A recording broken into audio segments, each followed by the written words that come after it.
Hi, everybody. Welcome to Mormonish. I'm Rebecca. And I'm Landon. And unless you've been living on the moon with Joseph Smith's Moon Quakers, you have been following the unfolding events of the Tim Ballard saga over the past week or so. You've been following it, haven't you, Landon? Yep, I've been calling it the Ballad of Tim Ballard. The Ballad of Tim Ballard, or Ballard versus Ballard. I don't know. There's a lot of different things you can refer to it, but boy, the events are just crazy. Now, a lot of podcasters have done a treatment of this. Mormon Stories just did one today. RFM has been doing blow by blow over the past couple of days, but we definitely have been following everything, and we wanted to give it our own Mormonish spin to try to make sense of all the events that are happening. If you're not familiar at all with who Tim Ballard is, he runs an organization called Our Underground Railroad that rescues children from sex trafficking. He is behind the movie, The Sound of Freedom, which came out this summer. And Landon, you had a lot of relatives that went to see that, didn't you? I had a lot of people who were putting on their Facebook posts how great a movie it was. Yeah. And of course, talking about that issue and the importance of that issue, extremely important, cannot be emphasized enough. However, the movie depicted Tim Ballard as the main character, played by an actor, and purported to show his life story. There were some questions about the veracity of that, and there were just some questions about the practices of Tim Ballard and Our Underground Railroad. So people had questions and they weren't exactly sure. So when our relatives were posting about the Sound of Freedom, some of us were going, I don't know, we're not exactly sure. There have been some podcasts in the past about exactly what was going on with that organization. Yeah, I actually posted some of those and was lambasted for that this was a real problem, and why am I being negative by pointing out these things about Tim Ballard? Exactly. And that's not what we're saying. It is a real problem. Absolutely. And because we have questions about Tim Ballard or the movie or the validity of it, that does not mean that we don't understand the severity of the problem that they're fighting and trying to tackle. So that being said, a lot has happened in the last couple of days. We are going to get into the timeline of those events. But just today, there was a breaking news story that we thought we would handle first, so that everybody's absolutely up to date. And then we'll kind of dial it back a little bit and we'll go through the whole timeline so that everybody can hopefully understand what's going on, because it seems like something comes out almost every hour that we're going through and going, what does this mean? How does this fit in? So what happened today is there was an explanation as to why Tim Ballard, right in the middle of when the movie was popular and in theaters, suddenly it was announced that he was departing from our Underground Railroad, wasn't it, Landon? Yep, they put out an article today saying that basically he was accused of sexual misconduct at the organization, OUR, and that as a result of that, he left the organization. And they claim 7 women and say it could be more that had made these claims. Exactly. And so we thought it was important. It's not a very long article, and some of you may not even be aware of it because, like I said, it just came out, really breaking news just this afternoon.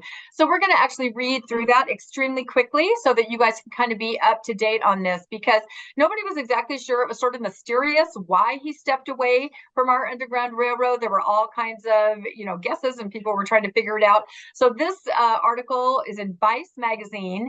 It's called Tim Ballard's Departure from Operation Underground Railroad Followed Sexual Misconduct Investigation. And it says it's by Anna Merlin and Tim Marchman. So let's have Landon start reading. And like I said, we're just going to go through pretty quickly. We'll stop here and there if we have something to add. And then following this breaking news portion, we'll go into the whole timeline of events so we can kind of dissect and maybe put back together and make sense of what's actually happening. I don't think anyone can make sense of this, but we'll try. We'll try. We have our theories. We have our ideas. We'll see what happens. Okay, from the article, Tim Ballard's exit from Operation Underground Railroad earlier this year followed an investigation into claims of sexual misconduct involving 7 women, according to sources with direct knowledge of the organization.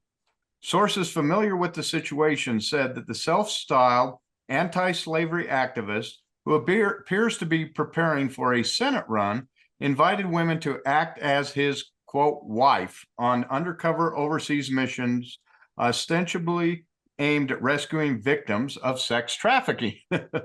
He would then allegedly coerce these women into sharing a bed or showering together, claiming that it was necessary to fool traffickers.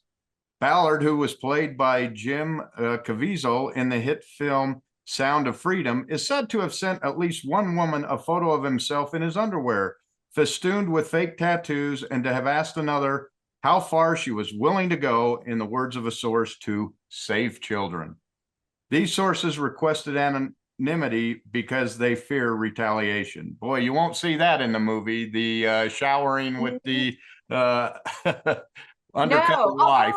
Although I do understand, if they were posing as a husband and wife and they were, and I don't know the details of how the sting was working, there would be a sense that you'd have to get possibly a hotel room together, if you were being watched. But at that point, the rest of the stuff sounds a little dicey and a little suspicious. Showering together, that's no, I don't think it would go that far. However, I do see, and again, these are allegations. We need to be absolutely clear that we're discussing what's in this article. These are allegations only, and we are just reading the article and telling you all what it says in the article. So I think we need to keep stating that over and over, because everyone deserves their due process. So allegations. But that doesn't mean we're not going to have fun reading it. There you go. That's Landon for you. That's it. So yeah, it definitely sounds like, like he presented it sort of as a high stakes, exciting sting. Do you know what I mean? Oh, yeah. This was basically, he's playing undercover agent, Yeah. And he's recruited these people to do it with him. It's the perfect cover here for oh yeah, you've got to be my wife. Let's if that's in fact what happened, it's easy to see. This is I don't know. I can read the next paragraph here. It says a total number of women involved is believed to be higher than 7, as that would only account for employees, not contractors or volunteers. One source close to OUR, that stands for Our Underground Railroad, has detailed knowledge of Ballard making sexual advances to a volunteer using methods similar to those he allegedly used with OUR employees. Those methods are also consistent with his conduct toward another former volunteer who spoke to Vice News. So it sounds like from multiple, not connected sources, everybody's kind of painting the same picture and telling the same story, which is, I'm sure, why they took this very seriously and they started an investigation. So in response to a detailed request for comment, a spokesman for Operation Underground Railroad told Vice News Tim Ballard resigned from OUR on June 22nd, 2023. So just a few months ago. And like I said, right in the height of the movie. I mean, it was going strong. It was #1 in other countries. It was #1 here. He has permanently separated from OUR. OUR is dedicated to combating sexual abuse and does not tolerate sexual harassment or discrimination by anyone in its organization. OUR retained an independent law firm to conduct a comprehensive investigation of all relevant allegations, and OUR continues to assess and improve the governance of the organization and protocols for its operations. And then it says, to preserve the integrity of its investigation and to protect the privacy of all persons involved, OUR will not make any further public comment at this time. So that is all they were able to tell Vice, is that there was an investigation based on the allegations. That's correct. Did you want to read the next part of that, or you want me to do that? Yeah, I was thinking you could pick it up on the next page then. Okay. The information from the sources with direct knowledge of OUR corroborates an anonymous letter that's been circulating in the Utah philanthropic community for the past several months, which accuses Ballard of sexual harassment. Vice News first reported on the letter in July. The journalist Lynn Packer published it in full on Sunday, and he's got quite a few podcasts on this. He does, and he's been on several podcasts too, like Mormon Stories. So if you really want to delve into the allegations, Lynn Packer, Google him. All of his content is really a deep dive. He's been following it for quite some time. So several weeks ago, an OUR employee who accompanied Tim on an undercover operation filed a sexual harassment complaint against him with OUR's HR department. The letter, which was sent this summer to donors to anti-trafficking causes, reads, "This resulted in an extensive internal investigation into Tim and his individual operational tactics and led to more women speaking up as part of the investigation process. It was ultimately revealed through disturbingly specific and parallel accounts that Tim has been deceitful and extensively grooming and manipulating multiple women for the past few years with the ultimate intent of coercing them to participate in sexual acts with him under the premise of going where it takes and doing whatever it takes to save a child." Well, those are some pretty heavy allegations. I can see why everything was taken very, very seriously. That is, those are some heavy allegations. The letter further said the OUR's board and lawyers had made agreements preventing executives from discussing the circumstances of Ballard's exit from the organization he founded, making it virtually impossible for them to defend the organization against Tim's false narratives. The author or authors of the letter did not respond to requests for comment. An OUR spokesman did not dispute what was in the letter when asked about it by Vice News. In July, or respond further when told that reporters could only take this as confirmation of its accuracy. It's interesting there that an organization that is committed to ending, sex trafficking of children would then agree to not say anything when there's a sexual allegation within their own organization. That just seems Well, and I think it sounds like their hands are tied in certain ways, like the investigation is ongoing, and so they really can't say anything. And by talking about Tim's false narratives, it sounds like Tim, of course, is denying everything, as is his right completely.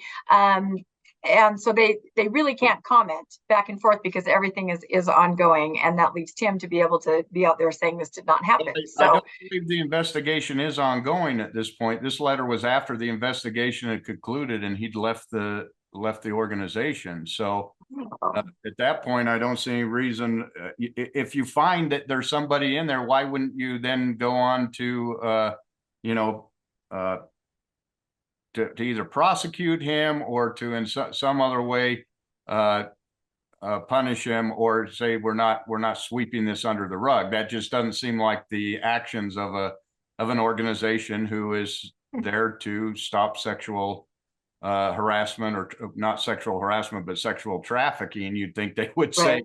And hey, grooming. Guy did that. We need to do something about it, not sweep it under the rug. That's what we're supposed to do, is bring this stuff out in the open. So. Right. And if that's true, I read it the other way, that there was something still ongoing. But if that's true, then no, you're absolutely right. So maybe it was handled internally in some way, but still, I think it's a big question mark for sure.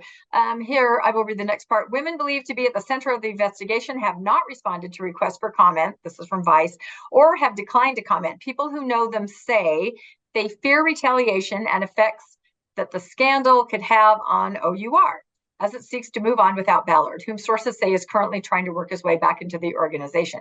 So it sounds like the women are still trying to protect the mission of OUR, which I can understand, the important mission. So they're not commenting either. Ballard did not respond to requests for comment submitted through his personal website, that of his new organization, the Spear Fund. So he's no longer with OUR. He has now started Spear Fund, and through a spokesman whom OUR previously told Vice News is his personal representative. Okay, so he's not, everybody mums the word, right? Vice is just putting out these allegations, but everybody on all sides, it seems like mums the word. Okay, do you want to read the next part? Ballard, an ally of Donald Trump, he held an appointed post on a public-private anti-trafficking council in the Trump administration, and recently hosted the former president on his podcast, has said he's strongly considering a run for the Senate seat set to be vacated by Mitt Romney. Speculation in the LDS community indicates that he's planning to announce his bid on October 10th. Last week, a spokesman for the Church of Jesus Christ of Latter-day Saints issued a statement to Vice News that contained a pointed rebuke of Ballard, and we're going to cover that. The statement accused Ballard of inappropriately using the name of a church elder, President M. Russell Ballard, the two are not related despite sharing a last name, for Tim Ballard's personal advantage and activity regarded as morally unacceptable. The church did not specify in its statement what activity it regarded as morally unacceptable at that time, but it sounds like we now know that it's these sexual allegations. And, in fact, it really doesn't say that. It says for his moral behavior, but they also said because he used the name of Elder Ballard without his permission. It is Correct. Also morally unacceptable, evidently. Correct. You want to read the last one there? Sure, I can finish up. Over the weekend, Ballard responded to Vice News' reporting by giving an impassioned speech to a small crowd in Boston, in which he said, "It's not true. Nothing you hear is true." He also said he outright did not believe the Church of Jesus Christ of Latter-day Saints condemned him in a statement issued to Vice News, something that did in fact happen and has been confirmed by multiple Utah news outlets. So if you have been following this story for the last week, this statement will make a lot of sense, this article. If not, we're going to go forward through the timeline and kind of explain it, and then this will make more sense, and you might even want to rewind and revisit. But definitely, this was a statement that everybody was waiting for because of the events over the last couple of days. Everybody knew that something needed to come out, either a statement from the church or a statement explaining what these the morally unacceptable things were. Yeah, everybody was waiting. So we're going to kind of dial it back and start at the beginning, which was actually last week with a timeline of events. So the first thing that we all noticed happening was on Wednesday, September 13th, Mitt Romney announces that he is not going to run for the Utah Senate seat again, which of course made all of us think, what, Landon?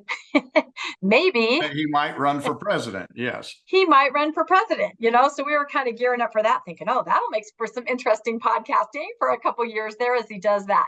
But that soon faded out into the distance with what happened next. So why don't you read this and tell us the next thing that happened that same day, just a few hours later? Yeah, just a few hours later, which is, political parties don't like vacuums of power. Right. So they usually have somebody already set aside that's going to step right in and say, well, I'm taking over, and I'll be running, I'll be throwing my name in. They put their front runner right up, and everyone thought that was going to be Sean Reyes, the Utah Attorney General. So Wednesday, September 13th, the same day Romney announces he's not going to run, Utah Attorney General Sean Reyes makes statement that he will not run for the Utah Senate seat and gives a glowing endorsement to an unnamed great conservative patriot and warrior who will be announcing his run for the Senate seat soon. Most assume he is referring to Tim Ballard. And in fact, as soon as we heard this, you actually called me and said, did you know who's going to be running for the seat? And yeah, can you guess? The description, and I went, Tim Ballard, and you went, yeah. I was, stomach just sank. I was like, oh no. Yeah, it was pretty obvious to everybody. What, that he's very much, part of that whole QAnon movement. So a little more right wing, that's for sure. We can't say anything for positive, but okay. So if we go to the next slide, we can see his actual statement. It probably is a good idea to read that this came out, and this is what made us think, oh, I think it's Tim Ballard that he's referring to, because they're also associates and they're friends. We know that they are often seen together. So yeah, so he says, I wish Senator Romney and his family the best in retirement. Over the last several years, I have been asked by many in Utah, D.C., and across the country to run for his seat, whether or not he was running for re-election. I believe I am in a great position to win that seat and could serve well as a senator. But after a long time consulting with my family, praying and looking at where I can make the most difference and serve most effectively, I have decided it is not in D.C., but here at home. So I am announcing my run for re-election as AG in the great state of Utah. That opens up an opportunity for a dear friend of mine who is a great conservative, patriot, and warrior to run and serve as the next senator from Utah. This person will be making an announcement in the days to come, and I will be standing alongside this servant leader on a journey to the United States Senate.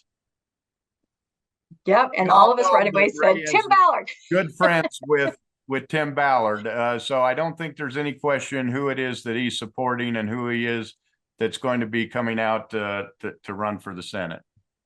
Exactly. So now we all thought, oh my goodness, podcasting is going to get really interesting as we follow, this announcement from Tim and what's going to happen. So, and then we sort of heard from some sources, this was mentioned on Mormon Stories podcast today, that Tim had sort of received, what would you say, Landon, instructions from on high kind of to run? Is that how you would put it? That's exactly right. Yeah. You want to tell a little bit about that?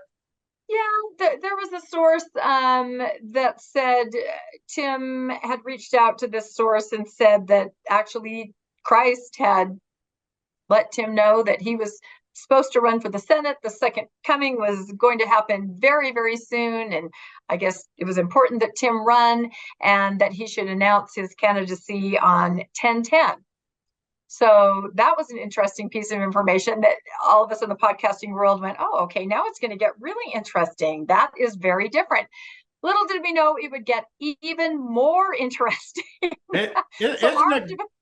Isn't it good to see the modern church is as absolutely crazy as the early church? Because this story just gets weirder and weirder as it goes.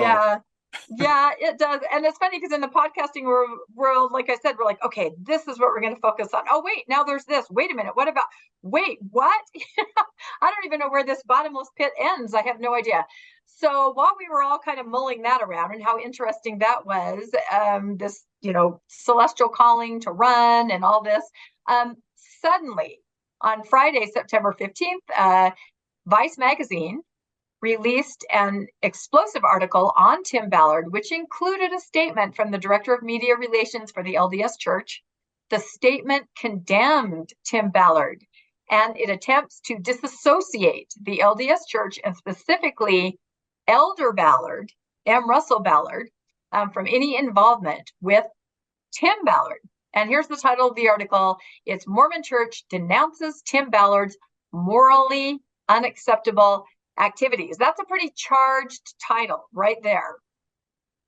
Yeah, absolutely. And it says there, a church spokesman tells Vice News that Ballard betrayed his friendship with a powerful leader who never authorized his name or the name of the church to be used for Tim's personal or financial interest.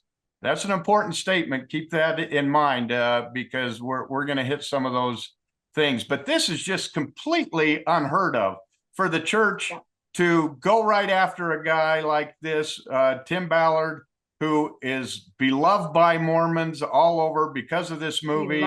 They see a Mormon who has stepped forward and made what they see as a huge difference. He's out saving children. They're all jumping behind this movement, and he's going to be their senator. And all of a sudden, just out of the blue, here comes we denounce, he's morally unacceptable. Right. He's using apostles' names without their permission. This is just a punch in his face, and to a lot of right-wing Mormons who now you're involving their politics with their religion, and boy, now it's going to get really interesting. And keep in mind, this came out before the latest news that we just talked about. So at the time, nobody had any idea what it was that was morally unacceptable that they were talking about, because the Vice story hadn't come out yet. But this story also has some question marks about how this was released. Do you want to cover that a little bit? Yeah, I think maybe we actually are going to dive in and we're going to read through this very quickly, stopping to make certain points. But the timeline, as you can see, is just so quick. Wednesday, Romney's not running. Reyes is not running. Suddenly alluded to that Tim is running. We hear behind the scenes that he's been commanded from on high to run. Suddenly, boom, this article comes out, with all kinds of allegations against Tim and an actual statement from the church. Like Landon said, that they haven't condemned people like this, I think, since the D&C, right? When all the apostles were condemning each other publicly. You're a bootlegger. You're a counterfeiter. You're a womanizer. Yeah, they were always throwing those back and forth. We haven't seen anything like this. I don't think since the DNC. That's why it just struck everybody in a different way. For post-Mormons, we were like, this is very interesting. For faithful Mormons, I think shook and stunned. And as we read through this, we will get a sense of why, perhaps. So I'll start, if that's okay, Landon. And I think we do have some slides to kind of, oh, you know what, we should talk about this next. Okay, before we read the actual article, I forgot about this. So the day after that statement, or the article in Vice comes out with a statement from the church denouncing Tim, Saturday the 16th, the very next day. An emotional video is shown on Fox 13. I encourage everyone to look it up, in which Tim Ballard questions the validity of the LDS Church's statement. Like I alluded to, a lot of faithful members, including Tim, are saying, this doesn't sound right to me. And the video, he attempts to give evidence of his close connection to Elder Ballard, who is one of the 12 apostles. So in the video, he says, no, we're together, we're friends. He's like a grandfather to me. I have no idea where the statement came from, alluding to a distance, or that Elder Ballard had nothing to do with Tim Ballard. You really need to watch the video. I think we had empathy for him, as he felt completely stunned, like a truck had run over him by how his church had come out against him. And again, like I said, we've never seen anything like this. We've seen people excommunicated through the proper channels, church, through the church channels, the bishop, the stake president.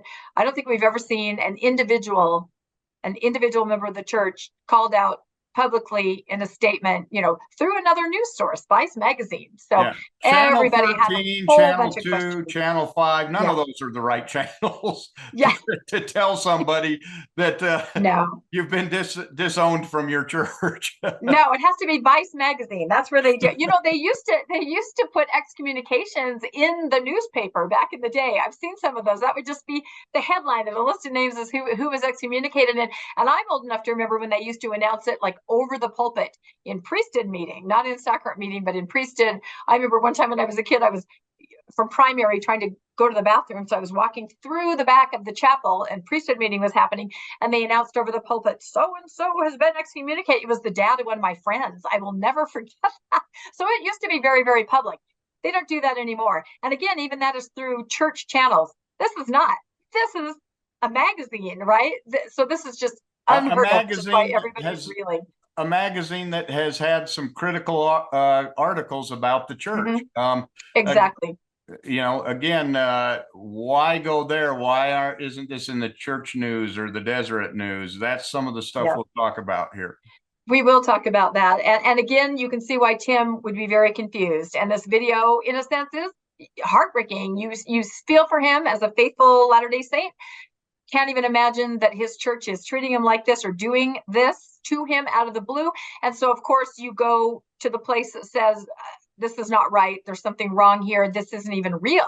This isn't even really from the church, which I think a lot of people arrived at. So, okay, let's go to our next slide. I think that's the slide that announces, it's a Trexmo, of course, because as the title says, it wouldn't be Mormonish without a Trexmo. And again, I have to say that in Tim's video, he says things like, and he's speaking to a group of his followers and his supporters, and he says, is this something our church would do? And you can hear the people in the crowd going, no, it's not. Is this the way our church would behave or treat another person? And everyone in the crowd is like, no. Well, of course, we had to make a Trexmo about that. So why don't you read the Trexmo, Landon? Yeah, so the man says, I don't get it. This isn't how my church treats people. To which another man responds, Tim, have you ever talked to anyone from the ex-Mormon or LGBTQ community?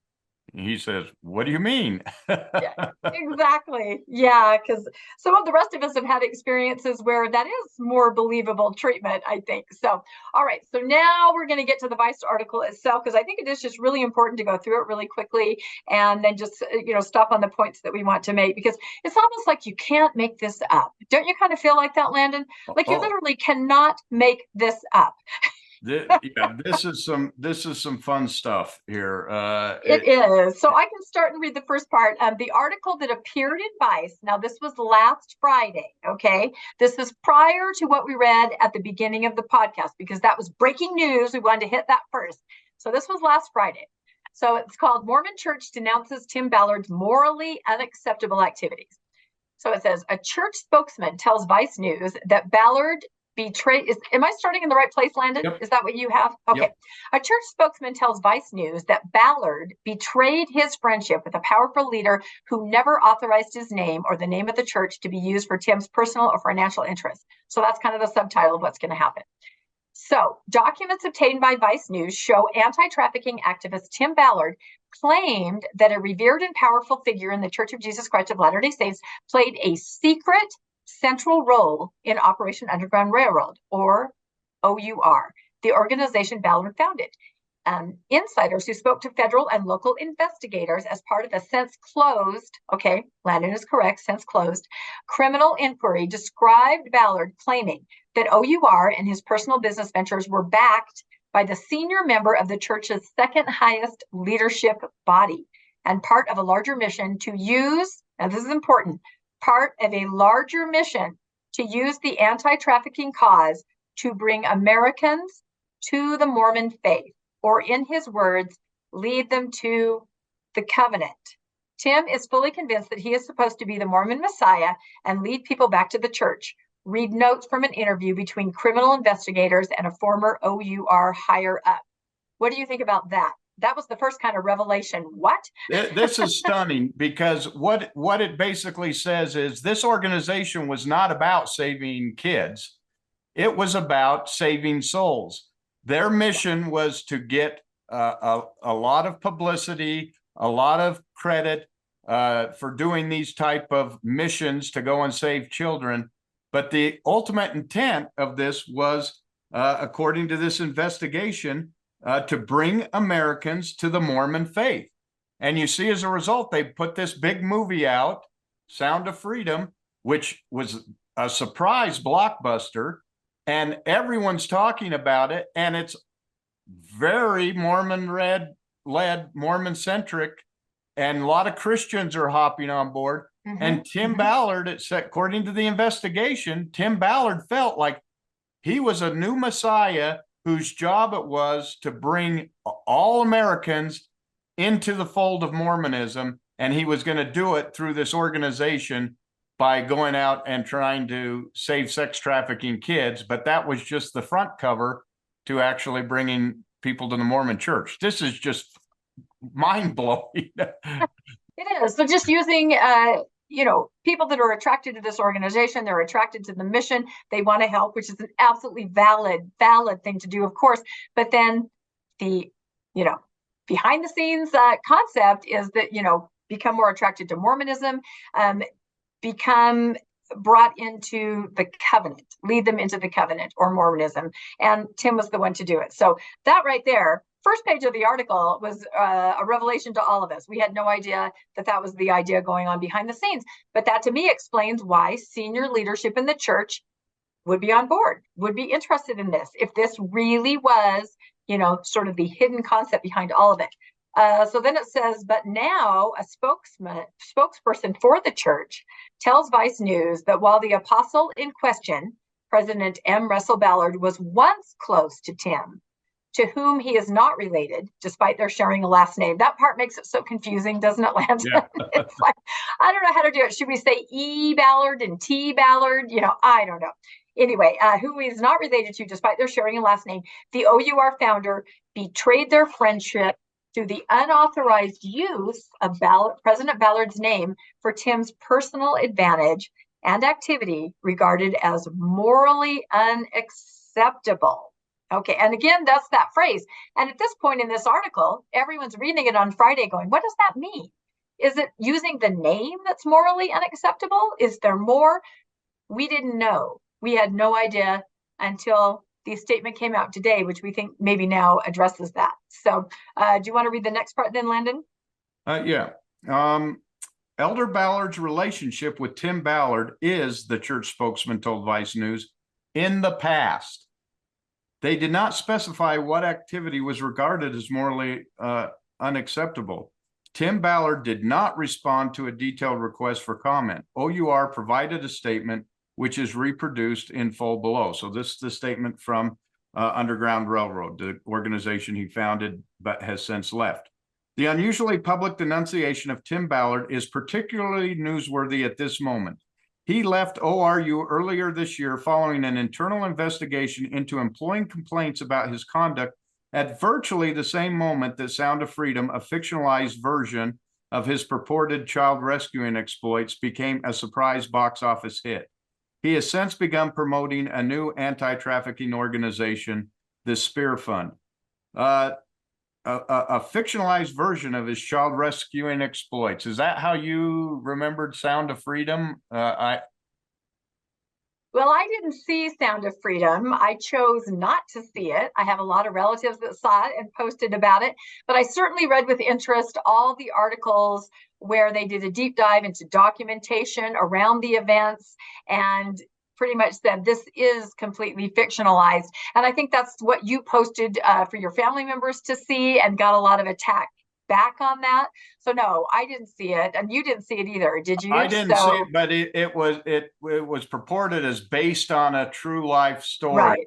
And the reality is it was almost all fiction, you know, with a few little parts mixed in there. And that's okay for a movie, except for at the end of the movie, they started telling people to go out and donate to this cause. Right. So they're using this to drive donations to a cause to help to help this issue, which is fine in itself. But when you're not telling a full story and you're sensationalizing it and fictionalizing it, and then telling people to donate when you've tugged at their heart, that to me is not really morally acceptable. If there's plenty of true stories you can tell that you don't have to fictionalize in this case, why go to this fictionalized story to tell this?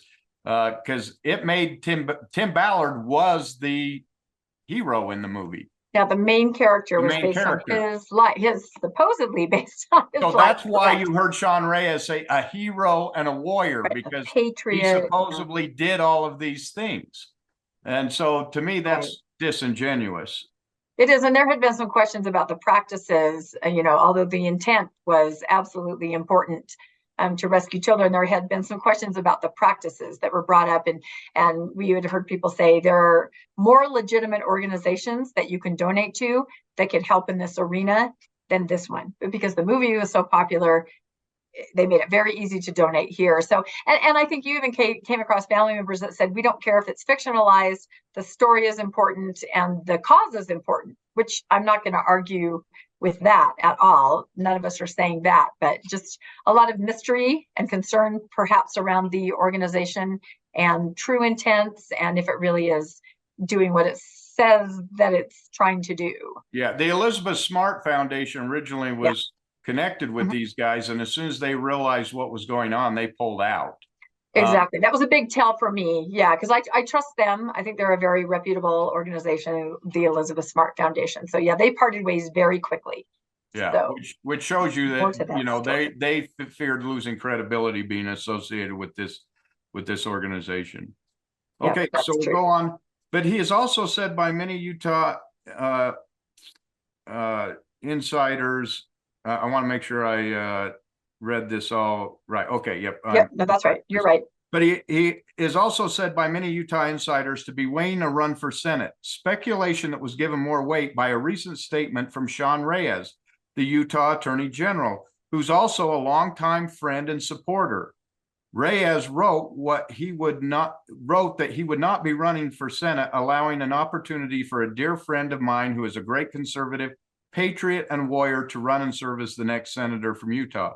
Reyes said that person would announce their run in the coming days. You want to take over there? Yeah, I can read from there. So that's kind of what we went over before. And again, all this happened so quickly. Like this article is talking about things that happened the day before. I mean, it's just boom, boom, boom. They seem to have all their ducks in a row. It was very like lined quickly. up. Yeah. It was lined up. Ducks in a row.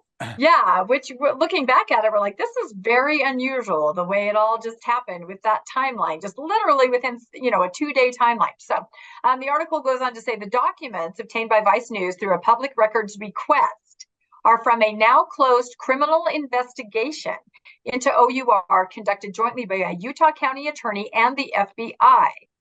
So, okay, several people, according to the documents, described exceptionally close ties between the two Ballards.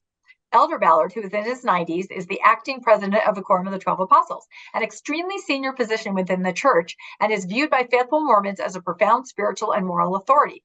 People familiar with OUR's operations had previously told Vice News that Tim Ballard has sometimes claimed that Elder Ballard personally urged him to quit his previous job at Homeland Security Investigations to found OUR.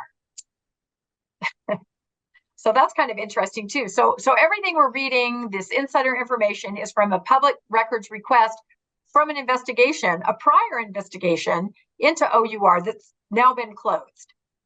That's right. And this was done by Davis County. Davis County saw some of these things happening, and they opened an investigation, which then turned into a federal investigation. So both the county and the FBI conducted this investigation of OUR, of this organization that he started, and that's running these child trafficking missions to save the children. And the county attorney felt that it was disingenuous, some of the things they were doing to get money by the stories they were telling that were highly fictionalized. And so that's why they started the investigation. And evidently, Elder Ballard and Tim Ballard, according to the investigation, they were very close. He's the one, Elder Ballard's the one who encouraged him to start this organization, according to these sources. Exactly. And that's going to kind of come back to bite them later in the article. There's some people are seeing it definitely in two different ways. Yes. There's a he said, she said, or a Ballard said situation going on. So let's put up our next slide, if I can remember which one it is, for our next paragraph, because here's, let's see, it's not that one. I think it's the next one. Nope, the next one. Yeah, there we go. Is that the right one? Yes. Let me see. Isn't that funny? No, I guess not. Go back, because it just touches on it. We'll go back. Okay, so the next paragraph is the ties between Tim Ballard and Elder Ballard described in the documents are numerous and occasionally bizarre, involving claimed business arrangements, blessings, and even a psychic who claimed to be able to communicate with the prophet Nephi, who, according to the Book of Mormon, had been dead for thousands of years. So here's this sentence just in this article, and all of us kind of went, wait, what? What is happening? Yeah, and again, this information is all found in these public records request documents from this investigation that is now closed. Let's see, allegations from a former OUR higher up, as well as text messages contained in the documents obtained by Vice News, suggest that Tim Ballard and an associate represented Elder Ballard as a partner in a for-profit business called Slave Stealers, which was pitched as a way to control OUR and other nonprofits. It was apparently viewed as part of a scheme that would allow Tim Ballard to monetize the notoriety he gained through his oft-exaggerated exploits. So that's kind of a summary of what we're going to delve into a little bit later. But again, do you have anything to say about the documents that revealed this very unusual interaction with a psychic and Nephi? This just blew my mind. So what we have right now is a person who has just been not nominated, but basically hey, this is our guy, put up as this is our guy who's going to run for the U.S. Senate. And we find out that he's been under a criminal investigation for the way he was conducting his business, and that he was seeing a psychic who was visiting with Nephi to tell him where to go for these missions. And that this was all supported by the acting head of the 12 apostles, Elder Ballard, and at least that's the allegation here. And that's disputed later. That's disputed later, of course. But yeah, you read it that way, sort of. Yeah. But he goes and he starts a for-business organization called Slave Stealers that's going to oversee and control the not-for-profit organizations like OUR. Now, this to me has church written all over it. Yeah, I was going to say that sounds really familiar when you take nonprofit money and somehow launder it and funnel it into for-profit. And I think it'll get more into that as the article. Like I said, this paragraph was kind of a summary that just left us going, what is happening? Yeah. We can't even fathom this. And a really good point that Landon brought up is, so it's known that he sees a psychic and he's directed by Nephi, and he has this criminal investigation and these allegations. And yet Sean Reyes still says, this is a great guy. I'm going to support him to run for the Senate. So I don't know if Sean was aware of these things or he was aware and was okay with it and still thinks he'd make a great senator. To me, I'm confused by that. He knew, and we'll find out how he knew, which just blows my mind. How can the Attorney General of the state of Utah promote a man who is visiting with psychics, visiting with Nephi, and saying the Savior's going to come again as the next senator for the state of Utah? Well, now that he's been under investigation, and he knows that he's been visiting with a psychic, which we'll talk about a little bit. Well, now, but think about this. Joseph Smith was doing all the things you just mentioned, and he ran for president. Yeah, that's so good there point. is a historical precedence for the whole thing. Okay, let's run back our slides a little bit. We're kind of going back and forth because the article is all over the place. So Tim Ballard also claimed, according to the documents, that Elder Ballard maintained close contact with him during at least one disastrous overseas mission, which was based on information obtained by the psychic medium, because that's what Landon was alluding to, that where they would search, where the child was being held, Nephi would relay that information through a psychic to the organization through Tim Ballard, and aimed at rescuing a missing child. Ballard said the Mormon elder blessed him and his wife Catherine beforehand, and that Elder Ballard received real-time updates from on the ground. So again, here you have a Ballard said versus Ballard said. You're pretty close if Elder Ballard is giving you a blessing before you set out on this journey directed by Nephi, and also is going to be getting real-time updates of what's going on in the mission. And again, this is what Tim is saying in these documents. I think Elder Ballard would say, no, that's not correct. But again, it's a back and forth. We don't know. It's very interesting. So now we're going to get into the actual statement from the church. Okay, so typically when you see a statement from the church, it's in the church newsroom, or maybe there's a response to something, but it's not like a statement. It's just kind of a little response. So this was very different. We have never seen anything like this. This is the LDS Church's statement in the Vice magazine article. The statement was made by Doug Anderson, the director of media relations for the LDS Church. Now, typically when we see statements, they are usually put out by Eric Hawkins. I bet that name sounds familiar. You're used to seeing that in all of the media that you see. And he is the managing director of the church communications department. So Eric would be, at one level. Doug is a lower level. Would you say, Landon, than the managing director? He's the director I think of 2 steps down or something but like that. Still an official spokesperson for the church. So this statement only appeared in the magazine article, and it did not appear on the LDS Church's official newsroom site, which, as soon as I read it in the article, I instantly went to the church newsroom site, because so many things were so different about this and the way it was presented and who presented it and what it said. I almost didn't believe it. The last time I did that is when the November 5th policy came out. I read that and I thought, this has got to be a joke. And I went to the church website, and of course, unfortunately, there we all saw that that was actually, a statement, and that was going to be a real thing. So this is really fascinating. Landon, would you like to read the actual statement that appeared in Vice magazine? Here it is. In response to a detailed request for comment on these matters, a spokesperson for the Church of Jesus Christ of Latter-day Saints sent a statement which reads in full. Now, I'm going to break just a second. They did not name the person, but since it's been in some of the articles who the spokesperson was.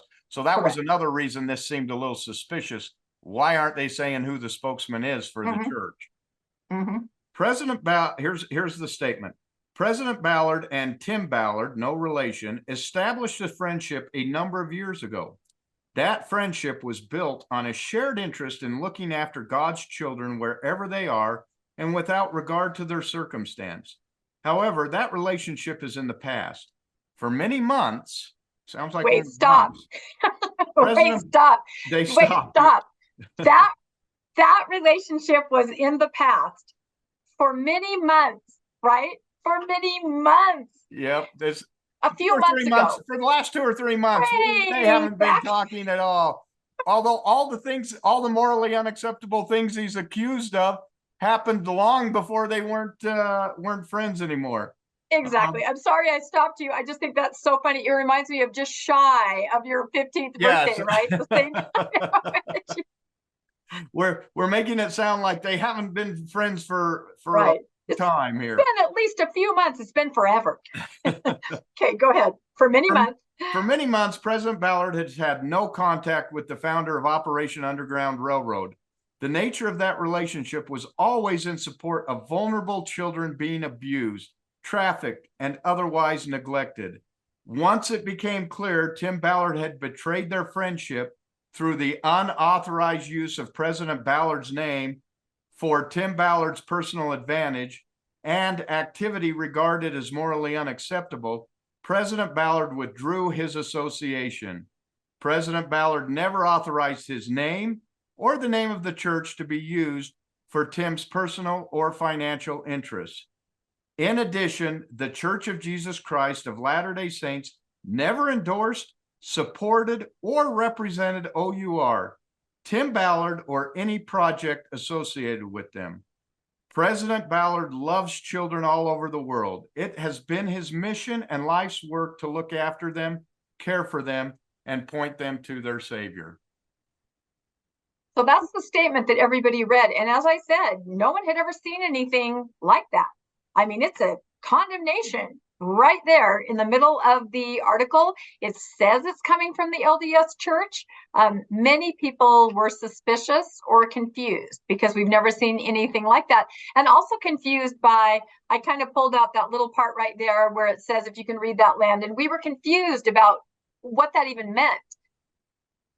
We're at betrayed their friendship. That one little phrase. Oh, yeah. He said betrayed their friendship through the unauthorized use of President Ballard's name for Tim Ballard's personal advantage and activity regarded as morally unacceptable. Right. We weren't sure if they meant that using the name was morally unacceptable, if there was more morally unacceptable activities. It just left it extremely vague. We don't, what has Tim done? What exactly are the charges against him? What exactly are they trying to say? And everybody was extremely confused and suspicious over that. Yeah, it's interesting to note that they state that that the church has never endorsed, supported, or represented OUR. You went online to see if that were the case, and what did you find? Yeah, me and everybody else. Yeah. We know that things tend to disappear, and this is what happened very quickly, almost as we were screen grabbing things. Things were scrubbed. On the left, there's an article there. What is the title of that, Landon? Again, I can't see. This is actually on the church's website. This came right off of the .org website. And it's an article called Saving Children, Tim Ballard and Operation Underground Railroad. And I know it's small, but if you look down through it and you were able to zoom in on it, what you'd find is at the very bottom, it has a link to the OUR webpage so that you can go learn more about them. I don't know how you can say that you've never endorsed or supported them when on your webpage you have a full-length story about them with a link to go to them. And once you get there, of course, you can donate their page. So they say they've never had that. And yet right on their webpage, there it is. Yeah. Well, not for long, because as soon as I grabbed those pictures and I actually posted the link different places, and then I started getting messages, hey, the link is gone, page not found, as you see right there. And I said, fear not, I took pictures. So there it is. There was another article. It was actually, I believe, in the Ensign, I think, and you could find it through the church website, that actually detailed the story of that Haiti trip, the one where allegedly Elder Ballard gave the blessing, and it was directed by Nephi, which apparently went kind of horribly wrong. There was some kind of disastrous things that happened on that trip. So you have articles in different places. Just this morning in that video that Tim Ballard put out saying, "This is not my church, I don't believe it." He said, "I have made, thousands of dollars for Deseret Book and the church." And so I thought, And yes, indeed, as of this morning, there are still things for sale on Deseret Book, a website. His book, and then several of his podcasts, and I think a video are available. So those have not been removed yet, and those are absolutely still there. So But the church doesn't just publish any book. Oh, no. In fact, I know of people that, situations where they were supposed to have something published, and then they came out and said some things on social media, and the church said, nope, can't have it published anymore. So they definitely curate what's there, very particular, special items, only for the LDS audience. So yeah, it was interesting to see the post-Mormons kind of going out there and just grabbing what they could, as we call it, going down the memory hole before it disappears. So there definitely appeared to be at least implied endorsement, because stories of Tim, stories of his organization were on the actual church website itself. So, and I think there's more than this. These are just two examples that we're showing. But, Tim alluded to all of that in his video. That was, if you watch his video, that's what he's saying. He's asking people and his followers, didn't you see me and Elder Ballard together? Son, didn't Elder Ballard set you apart for your mission? He's just kind of desperately trying to say what they're saying is not correct. And he even said, I don't believe that statement comes from the church. That's how suspicious everybody was. Tim himself did not believe that statement came from the church, and in fact said, I've never heard anything from my bishop. I've never heard anything from my stake president, where you would typically think that maybe a disciplinary, kind of a channel would be. He said, I've never heard any of this. So I empathize with him. I would probably not believe it either. So well, it was obviously before, publicly castrating you in front of the entire world, that your church leaders would at least have the decency to have your bishop or your stake president call you in and ask you about these accusations before they just did this. And, it going into Vice News is really suspicious. Why would the church put out something to Vice magazine when they have their whole own media outlets with which they could release it? To me, is when I read this, I'm going, well, they don't want to attack Tim Ballard, who's so loved by their members. They don't want to personally attack him. So instead, they're going to give this to Vice News and let them take out their boy, them do the dirty work. Yeah. They get to keep their hands clean while all of this stuff is breaking in Vice magazine. That was my initial thought. No, me too. They need the information out there. It's important to distance themselves right away, quickly. I believe, if you look at the timeline based on the fact that, okay, it's out that he might run now, they're going to start looking into more things. They might come across this relationship. It can be really dicey for us. We need the information out. We can't be the ones that put it out. So we're going to go through this very suspect channel. It kind of reminds me of the gospel topic essays. Landon and I do the series with the BYP. They needed that information out there, didn't put a name on it, didn't really announce it, kind of hid it on the church website. They need the information out, but they can't have their stamp or their fingerprints on it. And so, of course, it causes complete confusion. And among the faithful members, oh my goodness, people do not believe it. They're like, who is this person that put the statement out? We don't know who this is from. We don't know what this is. Something has happened. Somebody has hacked the church. All these things that we were reading, Tim was not the only one that didn't believe it. Let's just say that. It's a lower level PR guy too in the church, not their main guy. So someone who they can always, he's sacrificial lamb if anything goes wrong. This didn't go well. They can sacrifice him. That was a question too that we had, depending on how things develop, and we'll keep reading through this. Is he like a clone company manager, where when the fines come and the fingers are pointed, they're very expendable, right? Very expendable, and they can take the blame. So, okay, let's go back into the article here. There's just so many twists and turns and so many just theories on why things happen and where it's going. There's just almost no end. So in an email to Sean Reyes, the Utah Attorney General, Troy Rawlings, a prosecutor in Davis County, Utah, whose office carried out the now closed investigation into OUR, wrote that he had somewhere between 10,000 pages. Let's go back to our crystal ball slide while we read this. 10,000 pages of psychic readings. So this is from that investigation that is closed, but 10,000 pages. Those were conducted by Janet Roussan, a psychic medium who talks to dead Mormon leaders, particularly a Mormon prophet from 600 BC named Nephi, to get intel. Rawlings wrote, that's the investigator. Roussan declined to comment on her work with OUR when reached by Vice News. Rawlings did not respond to a request for comment. Rawlings made it clear, and again, Rawlings is the investigator or the prosecutor. Prosecutor Rawlings made it clear that he thought donors to OUR would be dismayed by the idea that its paramilitary missions were guided by a psychic and a deceased Mormon prophet. Donors were not made aware that Nephi, via Mr. Roussan, is the key piece of OUR Operation Intelligence, he added. Now, I'm not so sure he's right, though. I'm not so sure he's right. I know a lot of Mormons who are totally on board with the idea that a prophet could come back and give special information or revelation. Don't you think? I don't know that he's right. That could be, but I think that his point is that should be made public in your offerings. In the movie, I didn't see the movie either. I'm wondering, was there a scene where he went to a psychic and Nephi appeared and said, "Go and do the things the Lord hath commanded"? Well, and he went, "I must go to Haiti." And then, middle of the night, Russell Ballard gets a call. It's on, the operation's on, get to the situation room. And Russell Ballard rushes to the church operations room and goes, "Go, Tim, it's a go." And he monitors. It's a go. The satellites go over. Wow, you are writing this whole script right here as we talk. Well, but that is the big question.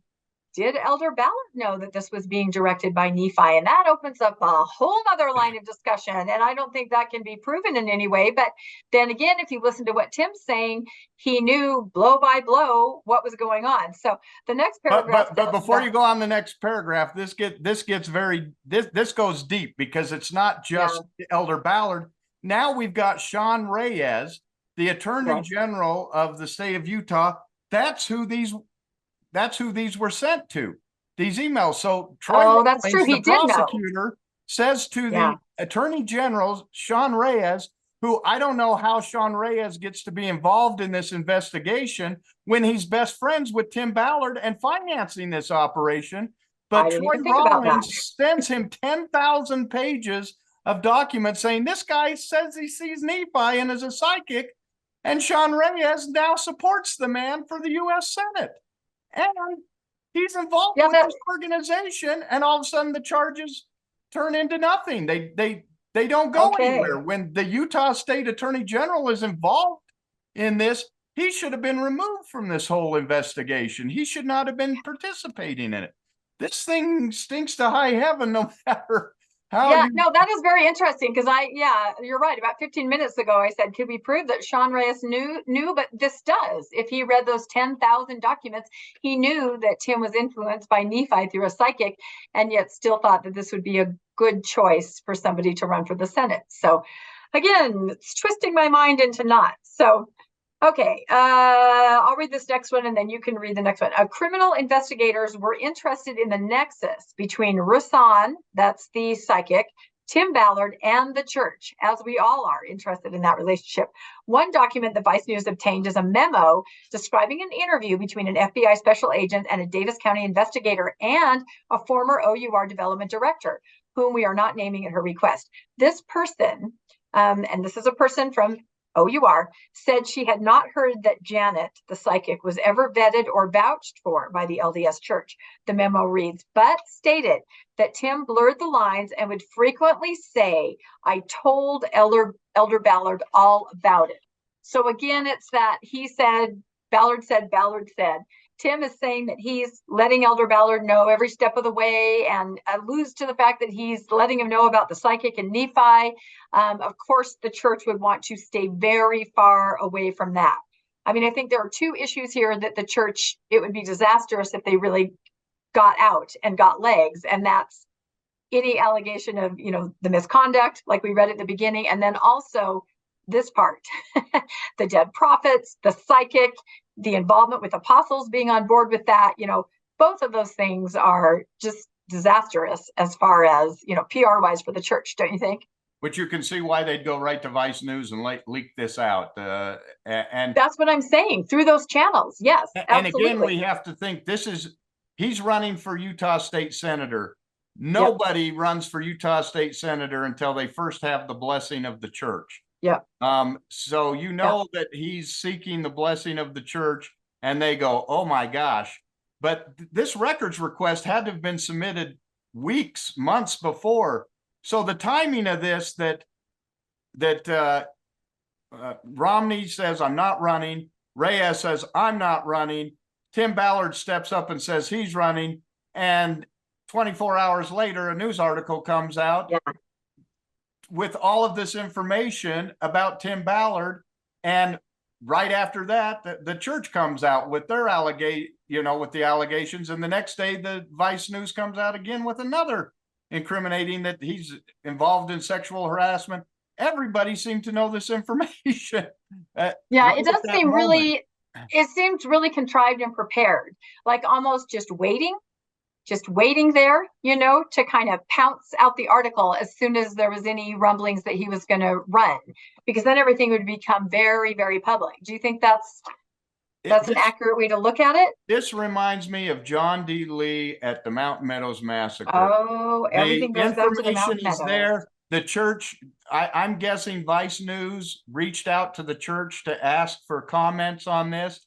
They realized what was going to happen, and they distanced themselves immediately. They knew Ballard was very close to Tim Ballard. They knew Ballard had participated in some of this, and that they're now going to immediately distance themselves and start a PR offensive, because that's what the church does. Destroy the person, protect the apostle. That's always the way the church is run, and that's what we're seeing. That's what happened with John D. Lee. Sacrifice John D. Lee, protect Brigham Young at any cost. And that seems to be what's happening here. Now, all roads lead to the Mountain Meadows. Yes, all roads lead. I'm not saying that Tim Ballard didn't do anything wrong. I'm just saying that this seems to be the appearance that he's very orchestrated, right? It was orchestrated, yeah. Yeah, and even the allegations of the sexual misconduct, that seems like they were aware of that, sort of maybe sitting on that. I mean, they had to possibly have been aware of the investigations to begin with. And I even found some data, kind of an insider source, that said the church was made aware of some of those allegations by the women from the women's bishops. Now, this is just, an inside source. It's just alleged, but this person said, oh yeah, the bishops that some of these women were working with had then gone and sent it up the chain like they would. So the church must have said, oh my gosh, it's this and this, and none of this can be tied. None of this can come anywhere close to us or our apostles. We have to go on the offensive right away. And that's why I think the timeline, right? So quickly, just boom, boom, boom, day after day. So, okay. I hope all of you will weigh in the comments and stuff, and let us know how you see all this unfold. Because, we've been chewing on this for a long time, days and days, like trying to sort this out, and, very convoluted. Okay, can you hit the next paragraph? Yeah. You can think where we are. There we are. Okay. Further, according to the former development director's statements, this is the development director of OUR to investigators. Tim Ballard claimed that Elder Ballard was involved in Liberty 89, a business in Utah whose registered agent is Tim Ballard, according to public filings. At a meeting with Tim Ballard and a group of his associates who claimed to have visions and special intelligence of the second coming, the former development director said she was made aware that this adventure had to do with God calling Tim Ballard to restore America to the covenant. Did this not raise any alarms with the director of OUR when everyone's not in Utah visions and special intelligence of the second coming? What is and I have to tell my story now here. So I inadvertently ended up at a Tim Ballard event. I was invited a couple years ago on the 4th of July to an event at a wealthy LDS person's home. And I was invited to come hear some musical numbers with some friends that were going to be performing. I had no idea what it was. And it turned out to be one of these patriotic events. Tim Ballard was the keynote speaker. He was handing out copies of the Constitution. I definitely remember him using the word, restore to the covenant. In fact, there was a very, very kind of strange thing about ice cream. And if you wanted ice cream, you had to sign a manifesto about returning America to the covenant. And I was kind of torn. I'm like, I really like ice cream, but should I really sign the manifesto? And it's America. I definitely got the weird vibe. And I have to say that I did sign the manifesto. In fact, I took a picture of my hand signing it and I said, I don't know what I'm doing, but I just want ice cream. Looking back, that was probably morally the wrong choice, but ice cream, I'll do anything for ice cream. But yeah, definitely a vibe of recruitment, of, gird up your loins, America, the covenant, patriotism, Captain Moroni. second coming, Captain Moroni. It was literally all there. And I'm just saying that I had a vibe. It was just very different. I didn't know a lot about Tim Ballard or anything. I walked away with 2 pocket-sized copies of the Constitution, some ice cream, and I sold my soul to the manifesto. But yeah, it was a very unusual event. Also, I will say there were some high-level, more wealthy Mormons there, if I can say that. No one that I recognize from leadership, but definitely a certain caliber of Mormons were there at this event. And it definitely seemed like they all were on the same page with things. You know what I mean? Kind of and I was like, what's happening? Where's the ice cream? I did not belong there. That's for sure. I had no idea what was going on. But as I understand it, there are fundraisers like this and speeches like this happening all the time with this. And it seems to me like everybody is being told the second coming is happening except for me. I'm the only one that's missing the message. Maybe you too, Landon, but it seems like everyone I know is getting this message about the second coming, and we're not in the loop. I don't know what's going to happen. Well, we were kicked out of the meeting where they tell you that he's we were kicked out of the meeting. That was it. So, oh my goodness. All right. Okay, let's continue. Here we go. Do you want it? You can keep reading. Okay. Tim was very verbal about Elder Russell Ballard's involvement, she said. Tim would say that M. Russell Ballard is a part of Liberty 89. Be interesting if we could find anything on that because, this is a claim and I don't know if he was. We've also heard rumors that maybe it was relatives of Ballard who were financing this organization. Yeah, it's true. We definitely have an inside source who says they're close to it, that says that some very close relatives of Ballard are very involved in the organization. And that could explain encouraging Elder Ballard to continue to be involved. But again, it's a Ballard said. One saying yes, one saying no. We haven't verified that. We don't, hopefully some of you out there who know about these things can try to figure out, who's funding these groups. Liberty 89, OUR, Spear. What's the other one called? Spearhead or Spear Fund or Slave. Something. Oh my gosh, now we're podcasting too long. We're forgetting what we said 10 minutes ago. When you get older, it happens. It does. Okay, let's see. Okay, you read that. Okay, I'll say. Okay, so next it says, that wasn't the only time that Tim Ballard leaned on his friendship with Elder Ballard to suggest the Mormon leader had given his support to a project. Before the disastrous mission to locate Gardy Marty, a missing boy whose story Tim Ballard and the OUR have over the years made central to the narrative of their fight against trafficking, using intelligence gleaned from Rusan, the psychic medium, Tim Ballard reported to a group of associates that Elder Ballard had blessed the operation. Yeah, that goes along with something else I heard from somebody else, that yes, there were definitely situations where Elder Ballard, like we said before, knew blow by blow, word from the ground of the operation and gave his blessing, if not an actual blessing, to those involved. So again, allegedly. That's interesting. Through the whole process and all these miracles, I have reported back to Elder Ballard at least every month, sometimes more, he said, according to an investigator's transcript of a video recording of the meeting. And on the way to the airport last night, I stopped by his house and Catherine, his wife, and I spent an hour with him, Ballard, and he gave me a very powerful blessing. Catherine is Tim Ballard's wife. So yeah, that kind of confirms what I had heard too. And again, in that video that Tim put out, where he was so confused and saying, I know my church wouldn't do this to me, he referred to Elder Ballard as like a grandfather to him, didn't he, Landon? Like that close of a relationship. So while the mission was going on, a witness told investigators that Tim Ballard placed at least one phone call to Elder Ballard to plan the press release of rescuing Gardy. So that makes it sound like he was very involved if he was going to be involved in getting the information out to the media about the operation. That's what I said. He's sitting there in the operations room receiving, satellite images of the team going in to rescue the kids. I mean, we're getting him now. I just can't picture a nonagenarian doing that, but maybe I'm completely wrong. I don't know. Look at the last few presidents we had. They're all right in that. And that's true. And if you remember, one of my favorite Saturday Night Live skits from way back in the day was about Reagan, right? Who is just like a complete, doddering, falling asleep. And then in the skit, when everybody else left the room, he was like, all right, whiteboard, ops. He was like, it was just an act, right? So I love that skit. Probably too old for any of you guys to remember. So, all right, why don't you read the next little bit? Okay, we're getting to the Navy SEALs. To the end. You knew the Navy SEALs had to come in at some point.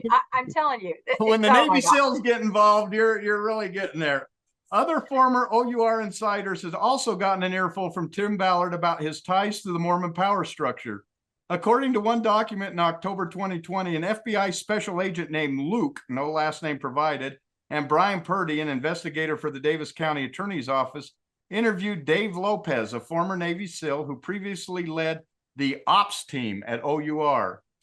Tim said multiple times it's his job to use the sizzle of the rescue to lead people back to the Mormon covenant. Right, there we go again. According to Purdy's report, Dave stated that according to Tim, that's what this is all about. That's why he's doing all the movies and all the storytelling. He believes the Mormon Church is actually doing that with him, that Elder M. Russell Ballard of the Mormon Church is working with him on that secret agenda.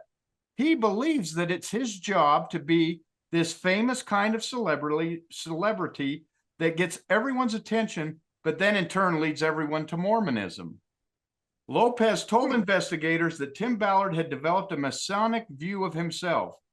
Dave said he thinks Tim is fully convinced that he is supposed to be the Mormon Messiah and lead people back to the church, the report reads. So this is the investigators who are doing this investigation with the Davis County Attorney and the FBI in interviewing the ops team leader who was an ex-Navy SEAL who's saying, yeah, Tim said that it was the rescue was all about getting people back to Mormonism and back to the covenant. Lopez's final break with OUR, he told investigators, came when an associate of Tim Ballard's tried to persuade him to invest in slave stealers, which would, according to a diagram drawn by Tim Ballard, on which Vice News has previously reported, control his various nonprofits, which would then promote his personal brand. Quote, take sizzle of the rescue, lead them to the covenant, read a note on the diagram, an apparent reference to a plan to use OUR's highly publicized child rescue missions as a way to lead Americans to the Mormon faith. And let's go to that slide. Whiteboard. Yep. There it is. Here it is. And if you look in the corner here, right, upper right-hand corner, you see it says, take sizzle on the rescue, lead them to the covenant. Meaning kind of the PR and the buzz and everything. And I know that today on Mormon Stories, oh my gosh, they did an incredible treatment of all of this.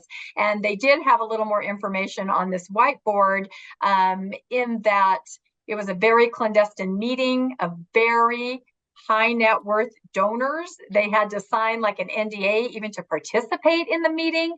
And it was held at a very wealthy donor's house. And was it $250 a plate? Oh no, here we go again. Not with that. No, I think it was actually way more than that. I mean, these are extremely high-end donors. And So the whole point of the meeting, if you can't really read the whiteboard, but they're the different nonprofit entities associated with Tim Ballard. And it was all sort of a strategy to then funnel money from those entities into a for-profit organization, sounding familiar, right? The slave stealers, but also a way to pay a lot of tithing to LDS Church. Everybody was on board. Everybody would get rich. And then, of course, the really important mission, many people would join the church. And it also said, you said, I didn't get to listen to the Mormon stories, but isn't somewhere on this, it's got silent partner. Yeah, it looks like it has the initials of Elder Ballard, and maybe like he would be, he would be a silent partner involved there. Of course, that's open to interpretation. But definitely they were planning something. It was a different way. I mean, if you could look at it really cynically and saying they were going to launder money from a nonprofit into a profit and capitalize on all the fame and the sizzle. But again, their overarching principle seems to be to lead people to the covenant, to the church, and however you have to do that, maybe it's like the bathtub baptisms, right? However you have to do it, you're going to be doing it. So yeah, there's a lot of information out there about this diagram, and actually about everything we're saying. You could Google any part of what we're talking about, and we encourage you to do that, not just to listen to us kind of, speculating on different things. Although I will say that we do communicate with a lot of other podcasters and people that really follow this. And so, there's kind of a consensus of what's happening, but we encourage all of you to, of course, look into it yourself. And especially since a lot of these things are allegations. Again, we will say this, allegations. So, okay, let's go on. Oh, do you have more to say about this, Landon? I'll read the next two just to finish out this story, and then you can take over from there. Text messages Lopez provided to investigators. So these are actual text messages. Show an associate of Tim Ballard's elaborating on the convoluted scheme.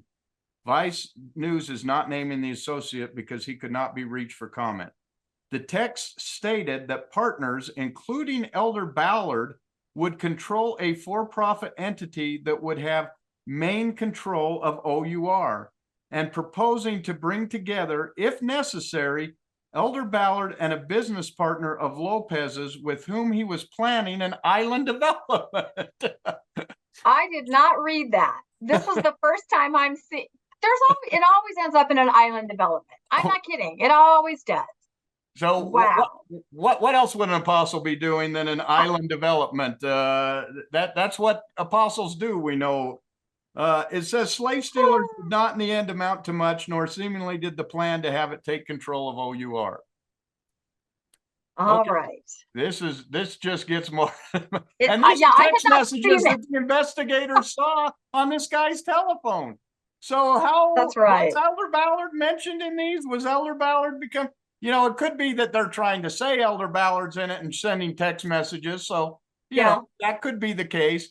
But they seemed awful close here. Yeah, and I think that's what the statement from the church was saying, is that Tim is alluding to this relationship, which in no way is like this. However, there are so many people that have come forward to say, oh, yeah, they were very close. So it's very interesting to try to dissect exactly what's happening here. So the relationship between the two Ballards, however, did not end there. According to the documents, in August 2021, Purdy, the Davis County investigator, and the FBI special agent referred to in documents only as Luke, interviewed the woman who worked as OUR's director of development. In that interview, the woman in question said that in 2015 through 2020 timeframe, she repeatedly met Mormon leaders in Tim Ballard's company. She said she met Elder Ballard, with whom Tim Ballard claimed to privately meet monthly, in the company of Tim Ballard and Elder Ronald Rasband. Wow, I'd like to go see him give a speech. Well, you can't. You've been banned. And if you don't know what we're from that $250, they're probably talking about island developments. Who knows? I would have liked to go to hear more about that. So, so Tim Ballard is in the company of Elder Ronald Rasband, who within the church had authority over Haiti, an area in which OUR has operated extensively. So that makes it sound like, they were using connections through Elder Rasband, maybe to make some inroads there to rescue the children.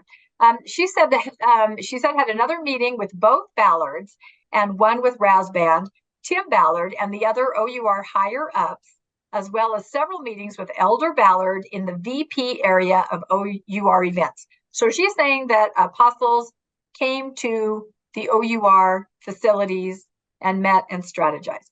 A church spokesperson indicated that Elder Rasband has no recollection of ever meeting with Tim Ballard or his staff. Okay, so there you have it again. They say it happened. A woman on the staff of OUR said it happened. The apostles in the church say it never happened. So, well, I don't know what we can think or what we can know. I gotta think that they're going to be turning over, Elder Rasband's schedule. So his calendar, because we all know Elder Ballard has stated over and over the church is as transparent as they know how to be. So certainly they're going to help out for all of us to understand what's going on here. Yeah. That's a good answer. At a later point, the woman said that she was, in her official work capacity, brought to a meeting with Tim Ballard's associates, where he told her that because she had shared some spiritual things, he could tell her about the secret things that he was involved in. This is Tim. This was the meeting at which Tim Ballard claimed that Elder Ballard was involved in Liberty 89. So he was confiding in this woman some of these more clandestine areas of operation of OUR. Per the report, the woman added that according to Tim Ballard, restoring America to the covenant was a big mission of his, Tim's, and that he was called of God to do this. She added that he was, in Purdy's retelling, very verbal about Elder Russell and Ballard's involvement and behind it, but added that she didn't know if she believed it. Okay, so that's interesting. So this employee sounds like she was told all the time Elder Ballard's involved, he's part of it, but she's thinking, maybe it's just name dropping. I'm not sure. So it makes me wonder if, Tim has ever used the phrase, the one mighty and strong. You know, how that phrase is always used by people like Lafferty's and people, no good ever comes to people that say that they're somehow set apart as somebody that's, has this messianic mission, the one mighty and strong. I don't know if he's ever used that phrase. So, okay. So do we have anything more to say about that? Landon, do you want to, we're almost done here, everybody, but you have to admit the twists and turns are just incredible. And you can't make this up. This is better than any book you could be reading or any TV show you could be watching right now. That's right. And we run a book club. So to say it's better than any book, I mean, that's something. So, okay, go ahead. For now, Ballard's professional and political futures aren't certain, but he has made ambitious efforts to move himself closer to a new power structure.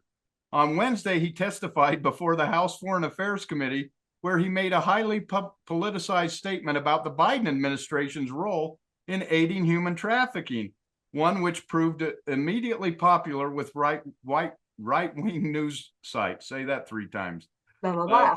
Tragically, as a result of this administration's current policies, the Department of Homeland Security and the Department of Health and Human Services have unwittingly become a child trafficking delivery service, Ballard said, in part. It's difficult to imagine that Ballard could successfully run for elected office after being effectively denounced by the power structure of the most powerful religion in his home state. But he has proven himself, if nothing else, to be remarkably persistent, willing to reinvent himself, to spin new stories, to seek new allies as many times as necessary. Why don't you finish this up? Okay. And I will say about that, I don't think they're wrong on that because he still has just an incredible fan base among the faithful Mormons, and especially the more right-wing Mormons. And we're going to talk about that after we finish reading the articles. So I'm saying it's not over till it's over, Well, I'm saying that anyone who's not a Mormon or is a post-Mormon, there is no way they're going to vote for a Utah state senator who is taking orders from Nephi, Moroni, or Jesus Christ himself. And of the Mormons, you're going to have a big part of them who are going to say, I'm sticking with the church. And then you're going to have this right-wing group that's going to say, we're with our man, Tim. And we're going to talk about that later. It's definitely caused some divisions and a lot of chaos, I think, in the post-Mormon, non-Mormon world. Okay. In response to requests for comments about this story, as well as another two, our OUR spokesperson sent one statement, which reads as follows. So this is from OUR. These allegations have been raised previously, written about by Vice, and thoroughly investigated by the Davis County District Attorney. That investigation concluded without filing of any charges. So we should make that clear. Everything that we just read and, all the allegations, the investigation, they considered it closed. However, that worked. The state AG, who is the best friend of, is involved in this. So can he sweep this under the rug? That's got to be questioned at this point. It is Utah, and we have done episodes on Mormonish about politics and the church and the, interaction there. So I don't know. That may be something that comes out later, or we can talk about. But as of now, making it clear, no charges are filed in any of this. Again, this came out prior to what we just read at the beginning, where it looks like there are more allegations. Following Tim Ballard's departure from OUR 3 months ago, we have been working tirelessly to improve the efficiency and effectiveness of our domestic and international operations. At OUR, we are proud to support law enforcement in liberating any person in the grips of human trafficking or exploitation, and we strive to ensure ongoing aftercare for all those affected. Our resources have contributed to the arrest of over 7,400 suspected predators and have impacted the lives of over 7,800 individuals. Currently, we are carrying out an average of 5 missions per week worldwide. We are committed to this important work until everyone in need is safe. And that is the end of that article. I can't believe we got through it. I hope everybody listened to, 1.75 or something, so it didn't take. But so the aftermath of this article, as we described it, was indescribable almost. Post-Mormons were rapidly trying to collect evidences that Tim and Elder Ballard were connected, weren't they, Landon? Screenshots like I did, anything that they found. This was a faith crisis for them, just like it was a faith crisis. Go back to the screen before. Yeah, go back to the screen before really quick. So that's what post-Mormons were doing.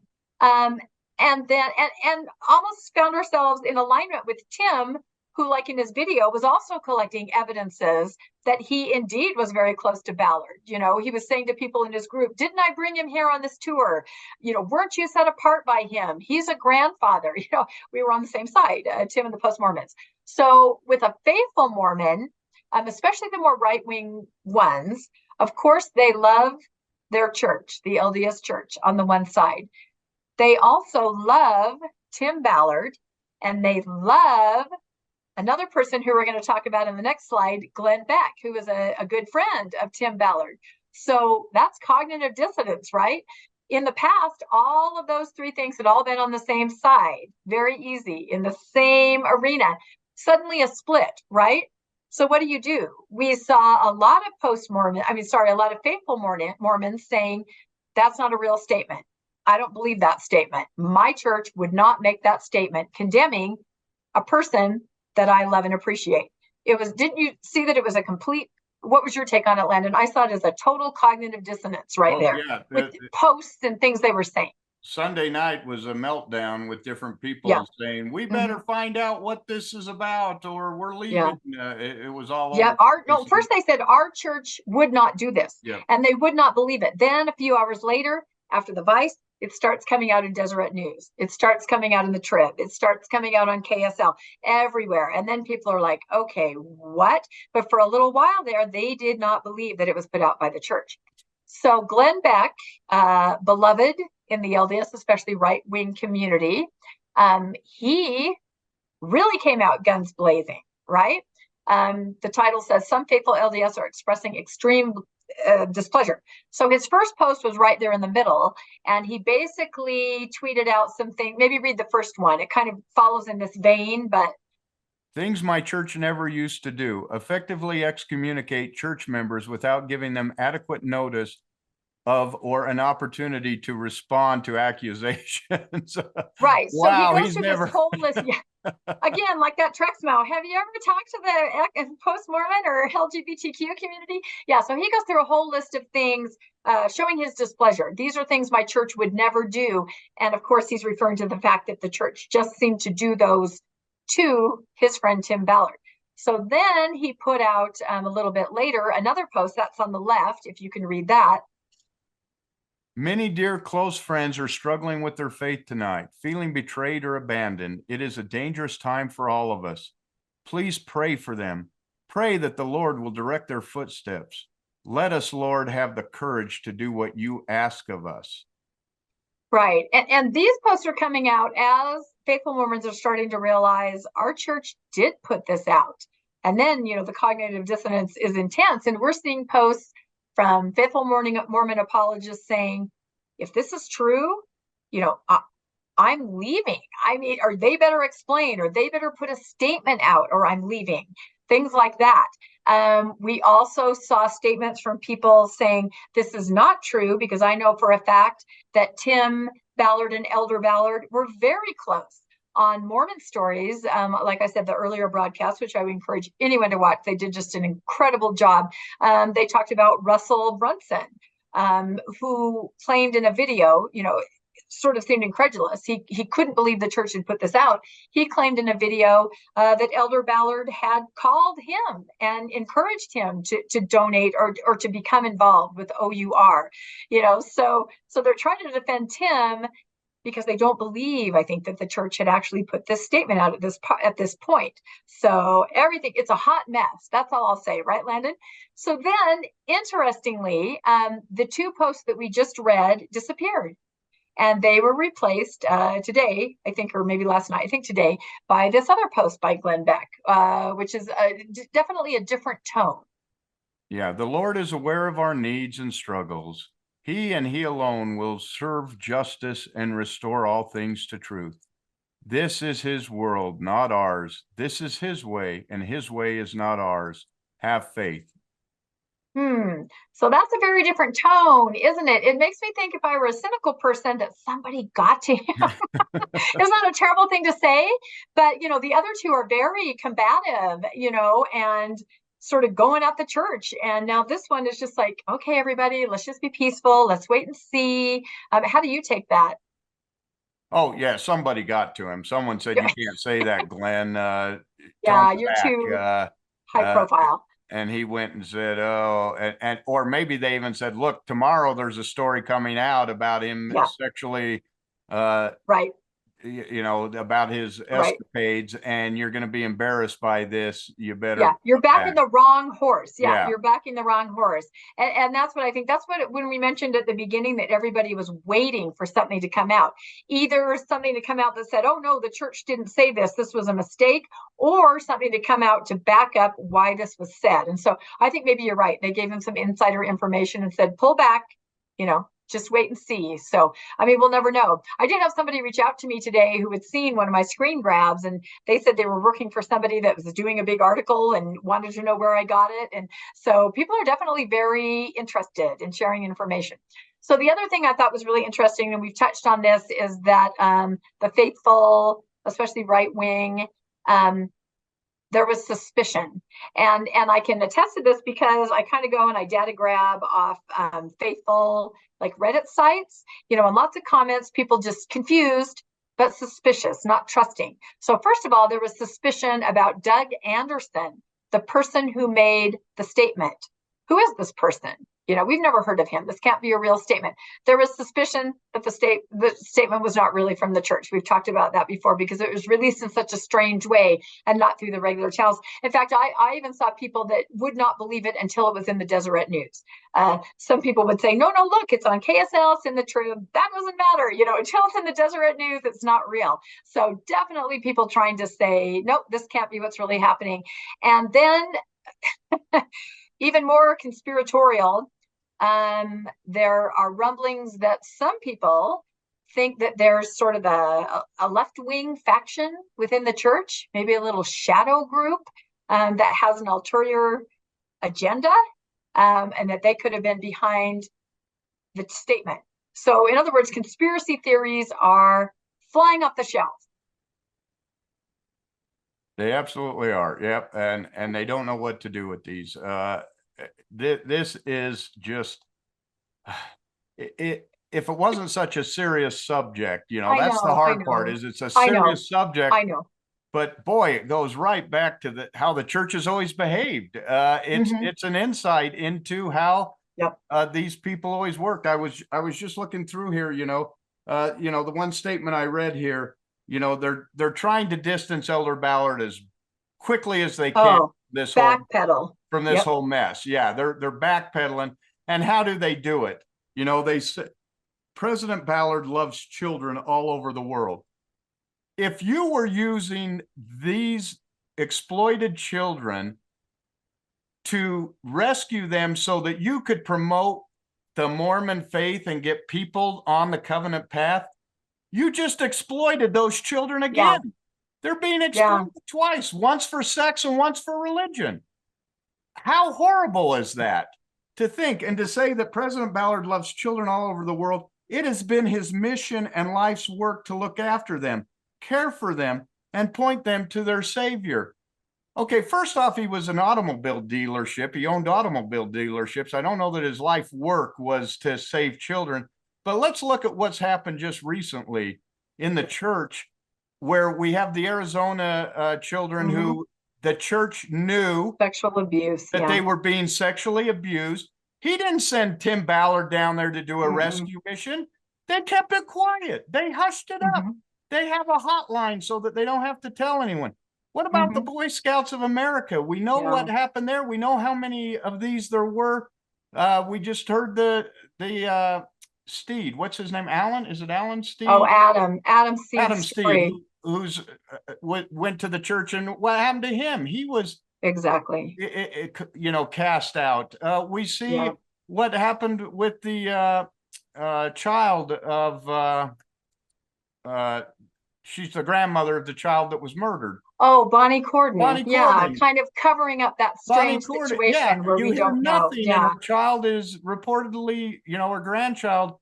Right. Here's the church in all of this. Here's where they can stand. Here's where they can take a stand. Right. Instead, it's building corporations with, No, it is very strange. And I've heard some people say, look optically how this looks to the rest of the world. You have, like you said, the Boy Scouts, hush, hush, fighting against any kind of restitution or even trying to turn anyone in. You have the Arizona case.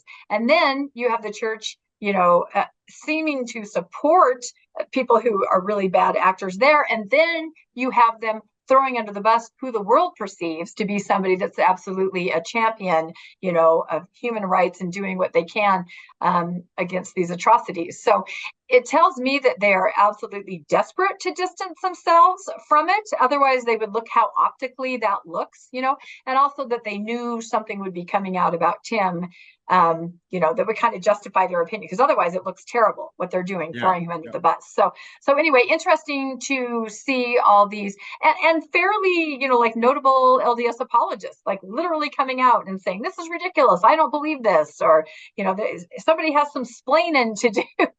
So everybody's been all over the map and just waiting for something to come out that will help them understand what is happening. So let's go to a lot of explaining to do across this whole thing. Across the whole thing. Religiously, there's some explaining that's got to be done here. Is that our last slide? I can't remember. We've been buried in here for so long. Is that our last slide, Landon?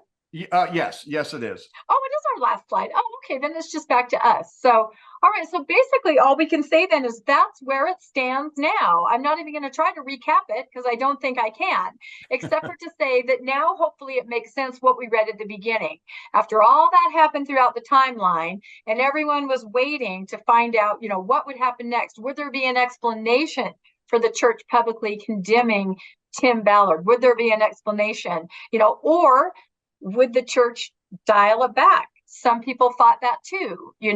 Would they perhaps throw Doug Anderson, the lower level PR person who put out the statement, under the bus and just say, oh, that was, somebody that, kind of like I said before, a clone company manager, would that happen if they realize very quickly, oh, this is not going how we want it to, we have to dial that back.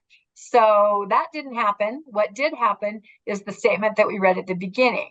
where there are new allegations of, egregious sexual misconduct. And, that probably explains more than the using the name when you weren't supposed to use the name. That's the morally, what do they call it again? The morally deficient, Unacceptable, behavior. Unacceptable behavior. Yeah. But again, still, I think there's an awful lot of proof that there's a huge connection between President Ballard and this organization. And so I know we haven't seen the end of it. I think we're going to wake up every morning checking the headlines and see what's going to happen next and try to figure out what it even means, because I think we definitely saw, like you said, in the more right-wing faithful, that cognitive dissonance where they could not fathom that Tim Ballard and the church would be on opposite sides. And where did they fit in the middle of that? Very confusing. It's going to be an interesting next couple of weeks. It's going to be an interesting next couple of weeks. And I have to say, it probably is going to supersede any other news story or podcast for a while, huh?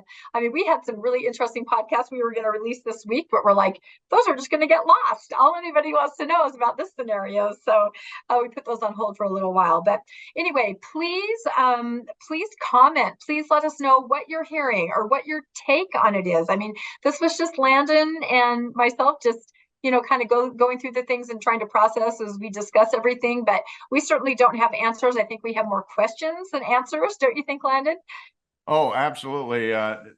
This could go anywhere. It could be no one. It could be they're all involved. One of them's involved. None of them's involved. I have a feeling they're all involved in some manner, and we've got to now pick out what level was each person involved here. But let's just remember, this is Utah and Utah politics, and it's easy to quash any investigation when you've got the church and the government, who are both completely led by the church, investigating in this.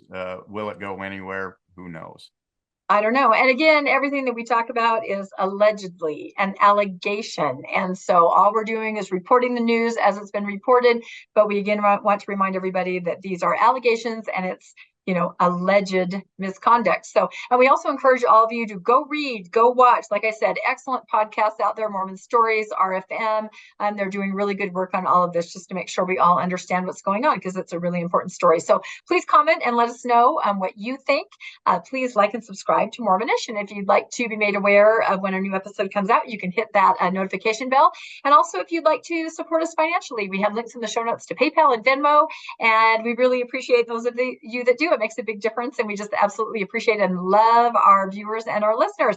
And all that being said, we made it through, and we will sign off from Mormonish for now. Bye, everybody. Thanks for joining us for another episode of Mormonish. We really appreciate our listeners and would love to hear from you if you have a story you'd like to share. You can email us at mormonishpodcast@gmail.com. You can also find us on Facebook, Instagram, and on our website, mormonishpodcast.org. And don't forget to look for us on YouTube and like and subscribe. Keep joyful, everybody.